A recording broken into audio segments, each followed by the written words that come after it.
Hello friends, மாலை வணக்கம். இப்போ என்ன பார்க்கணும்னா தக்காளி தொக்கு தான் பார்க்க போகிறோம். அதுக்கு தேவையான பொருட்கள் வாங்க என்னன்னு பார்த்துக்கலாம். 6 தக்காளி, 3 வெங்காயம், பச்சை மிளகா. இப்போ வாங்க கருவேப்பிலை, வாங்க எப்படி செய்யறேன்னு பார்க்கலாம்.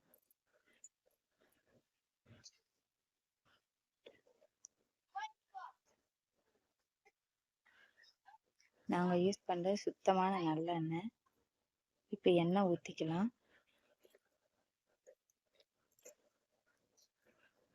புளிக்குழம்பு டிஃப்ரெண்டில் செய்ய போகிறேன்.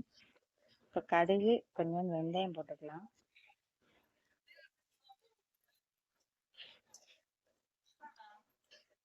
பாருங்கள் ஃப்ரெண்ட்ஸ், சூடாகி இருக்கு.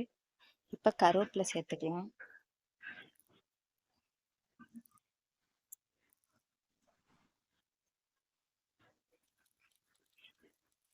பச்சை மிளகா சேர்த்துக்கலாம். தக்காளி போட்டு சூப்பராக இருக்கும் சாப்பாடு. சாப்பிட்டு பாருங்க.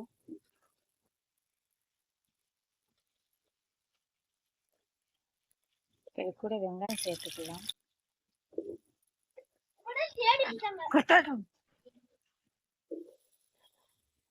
வெங்காயம் போட்டுக்கலாம். லைட்டாக வதங்கிக்கிறப்போ உப்பு லைட்டாக கொஞ்சம் போட்டுக்கலாம். பாருங்க, தக்காளி வெங்காயம் வதங்கிச்சு. அதில் தக்காளி சேர்த்துக்கலாம். பாருங்க ஃப்ரெண்ட்ஸ், தக்காளி வதங்கிடுச்சு. இந்த ஸ்டேஜில் 2 மிளகாப்பொடி சேர்த்துக்கலாம். மசாலா பொடி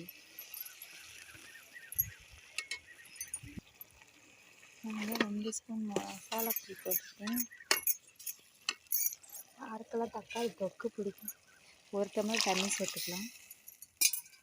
யாருக்கெல்லாம் தக்காளி பிடிக்குமோ கமெண்டில் சொல்லுங்கள்.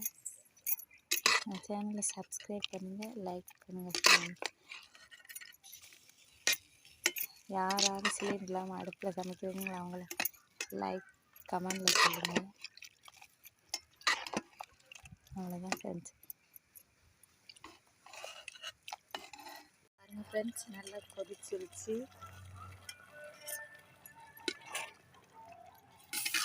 தக்காளி தொக்கு. வாங்க ஃப்ரெண்ட்ஸ், சாப்பிட்லாம். அடுத்தடுத்த வீடியோவில் பார்க்கலாம்.